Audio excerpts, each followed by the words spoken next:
some wine to drink. I'm pretending that I'm at the living room of VCCA.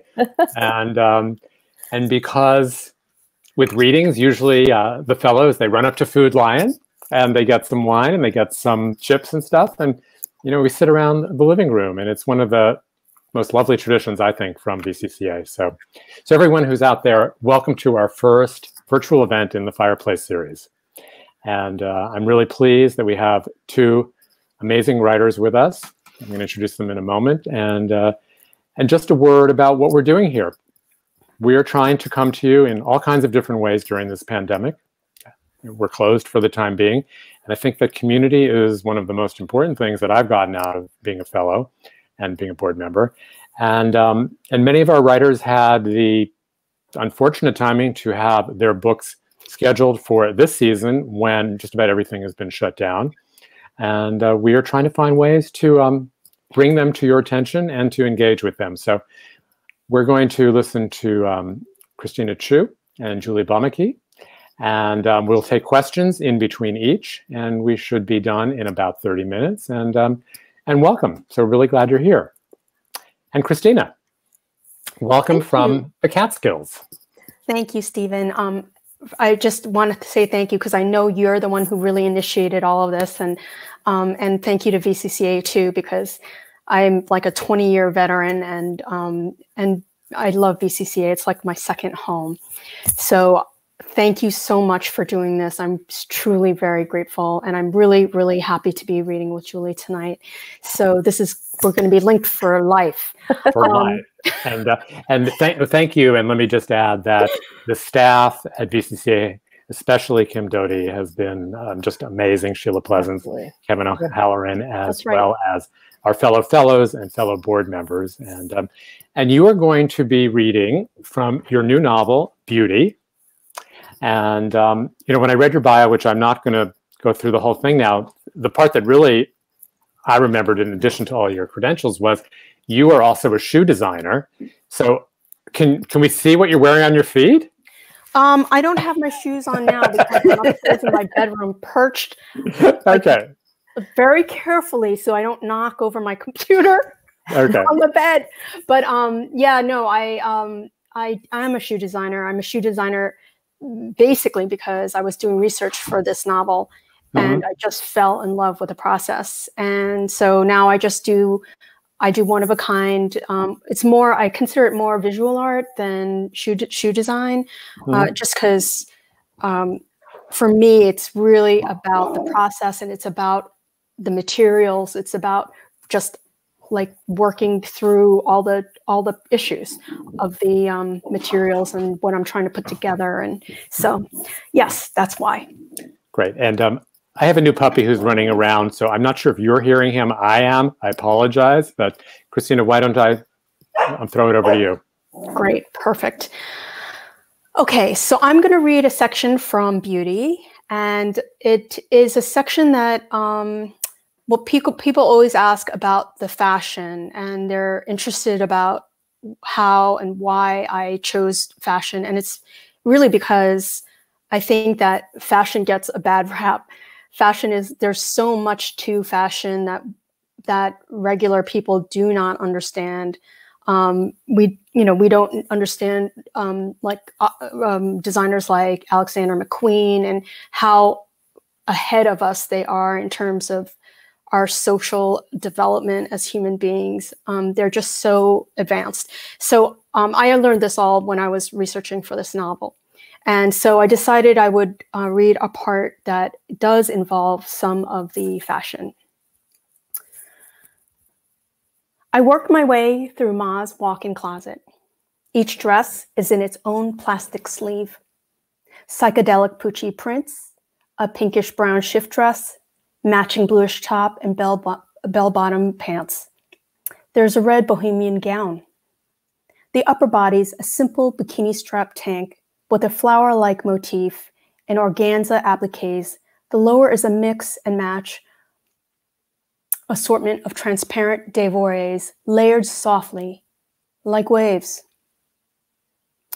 I drape the dress on Ma's bed and continue looking. Yves Saint Laurent shifts, Pierre Cardin dresses, one of which is a cream-colored car wash mini worth God knows how much. And oh, the Givenchy. It's Ma's go-to little black dress, one she's had forever. It's hard to believe it's not traveling with her to the Caribbean. The first time Dad left, I was 16 and in high school. He packed a suitcase with only 3 dresses, and it was one of them. And this was one of them. Ma packed a suitcase with only 3 dresses, and this was one of them, and I said it carefully, besides the red Pucci, and go back for more. Hervé Léger, Dior, Chanel. Oh my God, another Givenchy. This one, a gown. Ma's last boyfriend must have invited her to a black tie ball. Deep V-neck, sleeveless, halter-like, and with a fitted waist. Silk sheer paneled netting, a floral macrame design elegantly hiding the breasts, and yet drawing the eye straight to it. There's a rear central vent cut from the same sheer panel netting as the front, embroidered with dots like a bride's veil. Gautier, Fendi, Miu Miu. Then I see it. Tibetan floral brocade pattern recreated in a thin red lace layered over silk black mini dress. It's a Jeff Jones, one of his earlier 60s styles, which broke him into the industry. He's one of the first major designers to successfully incorporate East Asian patterns into Western women's apparel. It became his signature. Ma's kept it well. There's only a touch of discoloration at the inner neckline. I try it on. The dress fits perfectly. It would be cheesy to wear Jeff Jones to a Jeff Jones party, but it's so unique, so perfect, so rare. I match it with blue boutons to give it a contemporary twist, but next to the dress, the red soles are like a loud, gaudy stepmother. That's how I picture Dad's new wife, though I've never really met her. When Dad finally left, he left. No calls, no cards, no visits. He got a son, and that's all that mattered. He gave Ma the settlement she wanted, and it was like he clapped the dust from his hands and pronounced, "Done." Didn't he love me anymore? I wondered. Had he ever loved me? I felt like the loneliest person in the world. In the mirror, an ordinary Chinese girl stares back at me. She may be my reflection, but it's as if the real me is stuck on the other side of the glass. My energy drains. I sit at the edge of the bed and hold my head in my hands. What the hell am I doing? I can't go to the party, yet I can't stay here alone either.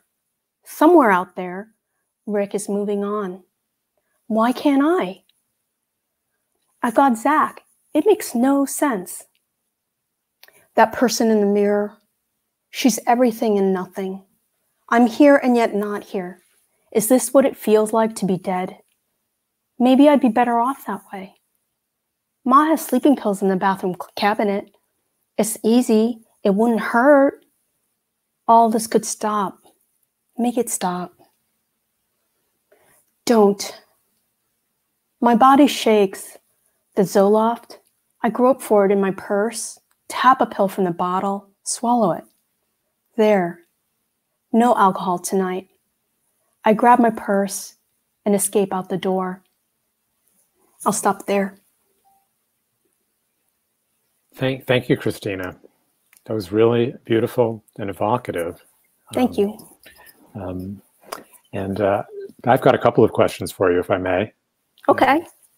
So I'm a nonfiction writer, and we're always told to write about what we know about. And sometimes I think that applies to novelists. But is the world of fashion something that you have lived in and is in your blood, or was this something new for this novel? Well, it's both, because my father was a textile exporter. So I always had a love for textiles. But I never really entered the fashion world. I think there was a part of me that always wanted to, and I never did. And so I was up for this challenge. I was really willing to do all kinds of research, really understand where the protagonist was coming from. And the more I researched, the more I loved it. Mm-hmm. It's great. You know, my other question is about the pandemic itself. So I'm in a small community in North Carolina. There are a bunch of writers and visual artists here, and we're often talking about, well, how has the pandemic affected what we do, our creative process? And for some of us, some of the time, we're very productive, and for some of us, more of the time, you know, it's kind of bouncing on rough waters. So I'm wondering, how has the pandemic affected your life, other than the publication of this book, but really the creative Christina? I think that I have been working a little more on short essays, in part because my attention is a little bit off. And I know that a lot of authors are still able to move on with their novels and what have you. But for me, it's been a little bit, something about my attention is just off. And so I'm just writing these little pieces and trying to keep up with beauty and helping to get it out there. So that's been kind of my focus at this point. And I really do want to get back to working on the novel that I'm working on, but that will happen at some point when I'm clearer.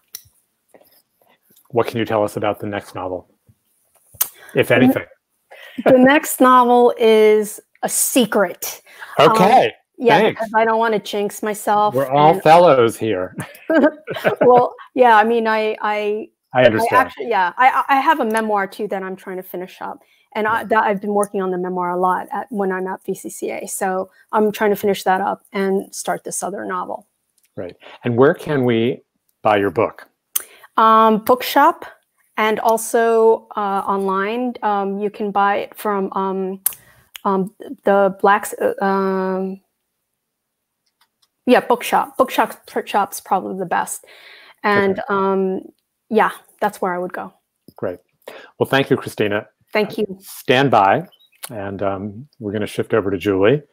Yay, Julie! Yay! Hey, Julie. Oh, that was You're so back. awesome. Hey, I'm back. I've returned.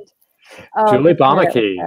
And let me just tell everyone who's listening, if you have questions, please send them in. I'm not exactly sure how you do that. I'm assuming there is a window where you can type that in. And if Kim wants to pop in and tell us, that would be fine. Otherwise, we'll move along. So Julie, you are coming to us from Atlanta. Correct. And I'm really glad that you're here. And when I read about this full-length collection of poems that you wrote, Sliding to Unlock, I was really struck by sort of how this is the perfect moment for the theme of what you're writing about, even though this is a very imperfect moment overall. And I will just leave it at that and let you read to us. Okay, great. Thank you so much. Yeah, the timing has been extraordinarily eerie. But let me open by saying thank you so much to Kim and to you, Steven, and to Christina for reading tonight, and to Sheila and to VCCA. And I have to say, in the acknowledgments of Slide to Unlock, there is a big section for Virginia Center for the Creative Arts, because without the residency time, this book would not be in the world. Very, very simply, it would not be in the world. So I'm extraordinarily grateful and so thankful for the community and solidarity that one finds at VCCA. So that's the hope, is to amplify this love out into the world too. So I also want to say thank you to everyone who's tuned in for making time to celebrate books, and a huge hello and love out there to all of you. I can't see you, your hidden faces in the ether, but I'm sending love regardless. So just a brief note about Slide to Unlock, and then I'm going to read 5 poems for you. So it arrived into the world in March 2020, in the midst of pandemic, as we've said. But this was a book a decade in the making. And it's a collection of poems that explores our perceived boundaries of intimacy in a digital landscape. So how eerie, how prescient, how I could not have possibly known that this would be the timing. And in some ways, I think perhaps it's a bit divinely intended that it's coming into the world right now. Because right now we're learning ever deeper how to touch without touch. So jumping into the poems, I'm going to read 5, and each one looks at how we connect through a different lens. So phones, email, written letters, and gesture. And I'm going to open with the title poem, which is Slide to Unlock. And the title itself comes from the iPhone entry screen. And the important thing to know is that it is a command. So this is Slide to Unlock after the iPhone entry screen, 2007 to 2016. Caught in the present tense, we are continuously poised to receive its 3-word command. The insistence we open with a fall. Slide.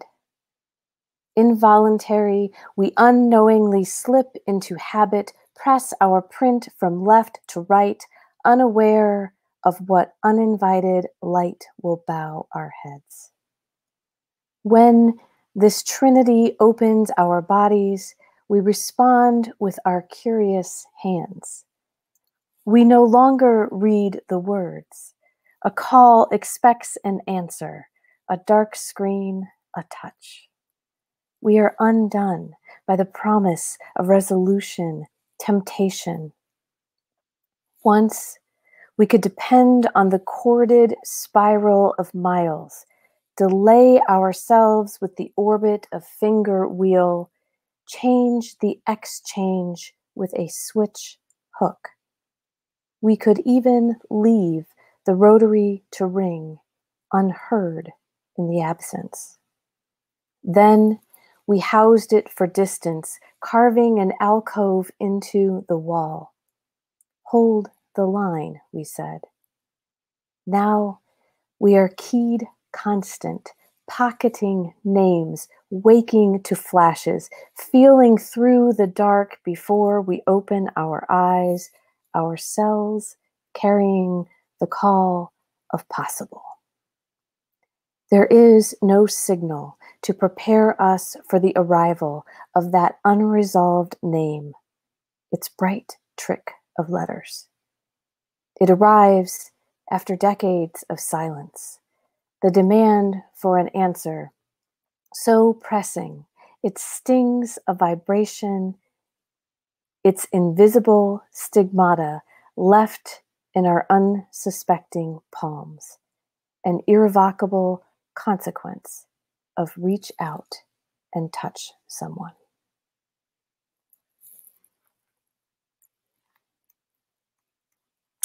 This is Observations from the Base after Lake Santitla, North Carolina. The problem with heights, they are heights. Again, the resistance of water. How each kiss somehow is an attempt to recreate, not make new. Lust, a 4-letter word. Also, what? I have self-covenants, one to imagine no other when with you. By the fire, I slip. I curse myself for not loving better. When I ask you if I am someone else, you say, only you. I want to be this mountain, but then I swim. The problem with covenants, they are covenants. Later, you say this to me. The blank space is how I honor it, deliciously gone. Even the fog makes promises, spans the hips of mountains. Such great heights. The fire-wet ashes we cannot light again.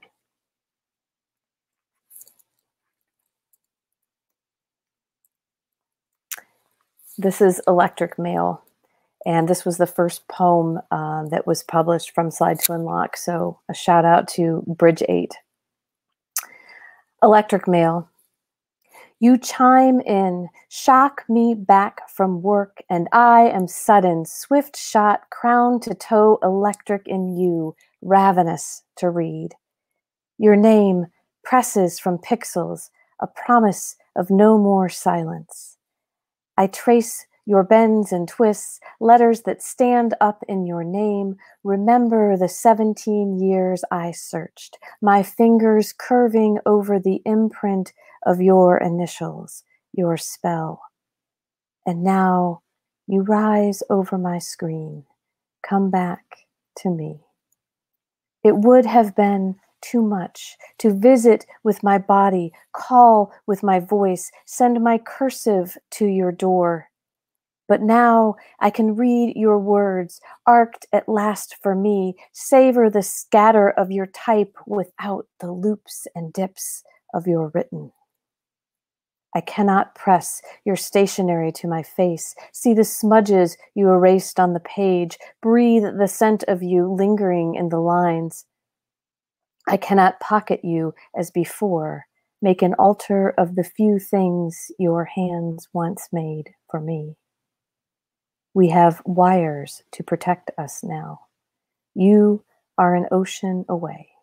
Still, we type, touch without touch. Come closer, arrive more, and I let you in. My car, my coat, my sheets. I hold you in my hand. Shocking. I tell myself, these are only letters pushed through anonymous keys. We have not lifted a pen, committed to paper.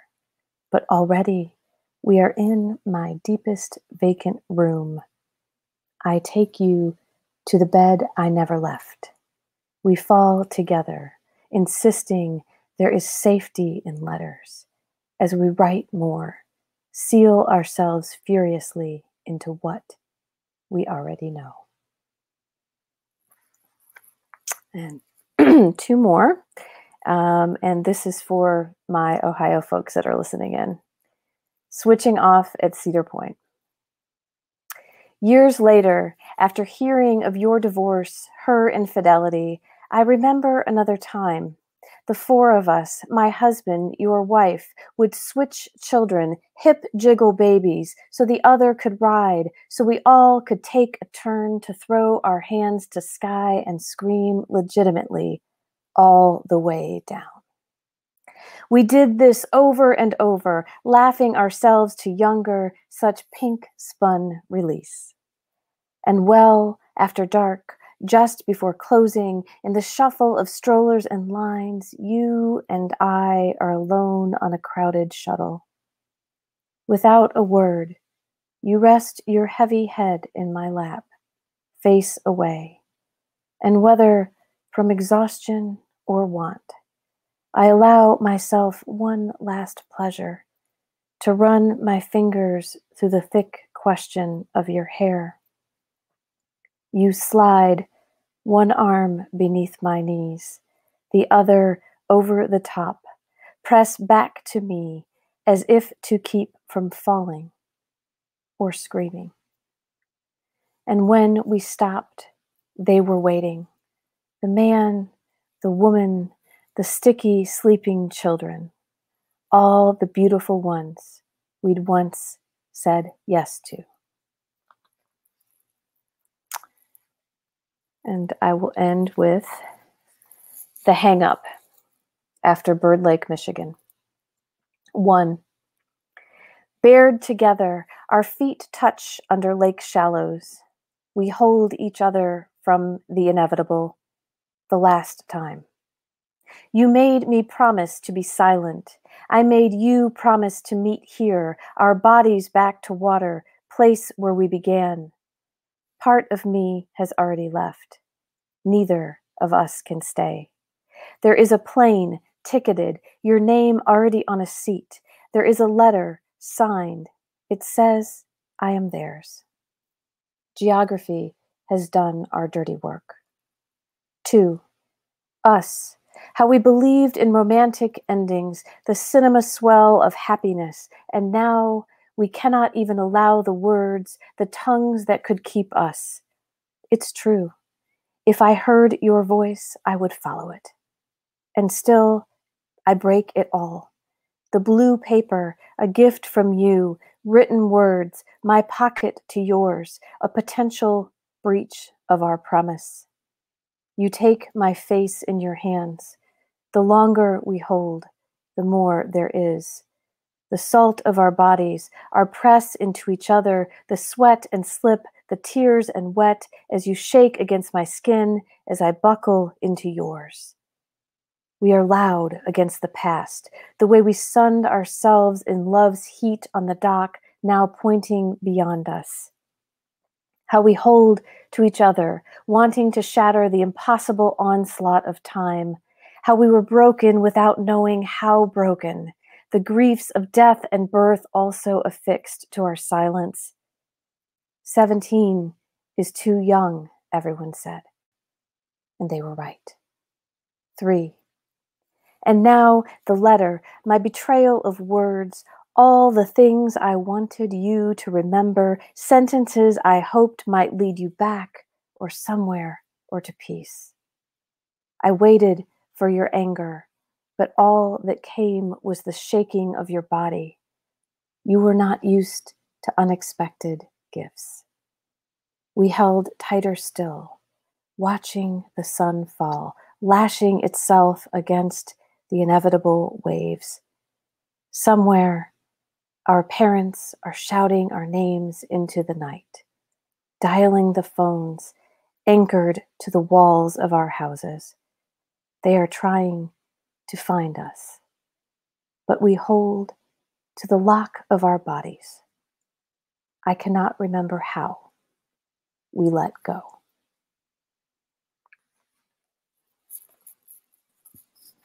Thank you. Thank you. You're a beautiful reader in addition to very profound words. And, I'm thinking, I think you said you wrote these poems over a period of about a decade? Correct. Mm-hmm. So I'm curious, how did your relationship with the technology in your evolve during that time? I don't know anything. Yeah, so it's so tough to answer that succinctly because new technology would come out and then I would have this kind of fear response. Oh, I haven't written about that, and I had to sort of let go and trust that I was writing about the emotion behind the technology versus the technology itself.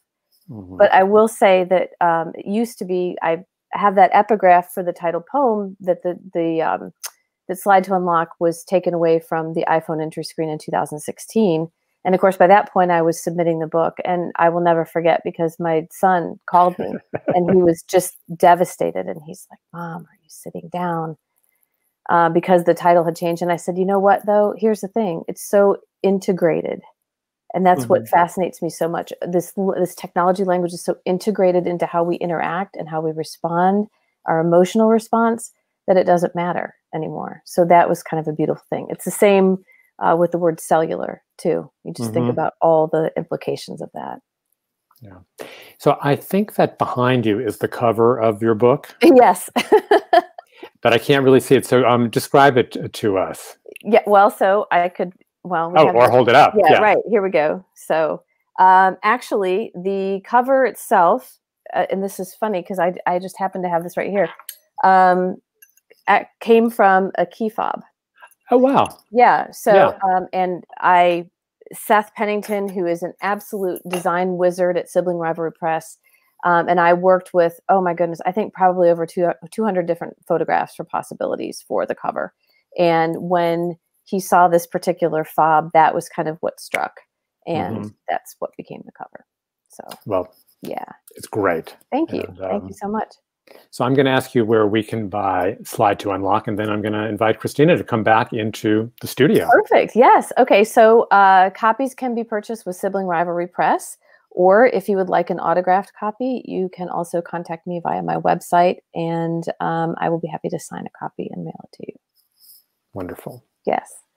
Welcome back, Christina. Hello. Hello.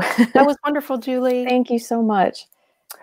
Yeah, you were both really, I'm almost a little bit speechless because in totally different ways you reached inside of me, and help me to feel things that that are there. And I think I'm spending a lot of time during this pandemic trying not to feel. I'm trying to just function. So it was kind of an interesting experience to really go inside. So I appreciate that. So any final last words from either or both of you? Julie? Just so much gratitude, honestly, for setting up this series and for all the people that are attending and amplifying books right now. I think that at least for me, I've had so much response about how people are finding companioning and solidarity in words and poetry right now, and that has brought me a lot of comfort in all of this too. So. I think I'd want to say thank you, not just to everyone on staff at VCCA. I mean, Sheila, everyone who've been spectacular, but also just all the residents that I have met through the years and I've become close with, and people have helped me out. Just tonight, Helen Benedict posted something for me, and just like little things like that are just so moving. It just feels like people really care, and it feels just like magical. It's very VCCA for people to really help each other, and that's probably why I love VCCA so much. Yeah. So thank you. Exactly. Well, thank you both, and you know, I have to say, I remember the first time I came to VCCA, which was about 13 or 14 years ago, and I thought, who are all these people? You know, I'll never fit in. They've all been here forever, and they all know each other, and I didn't realize, you know, we were all coming and going. But tonight, like all those other times, I feel like I'm with my people. I feel not like an outsider, and so thank you too. Thank you, Kim. Thank you. Staff members Sheila and Kevin, and fellow board members, and thank you all. And I wish you both the best with these books and future projects. Thank you so thank much. you. Thank you. Thank you, Christina. Have a good night, everybody. Love you, everyone. Thank you for coming. Absolutely. Bye. Thanks, Steven.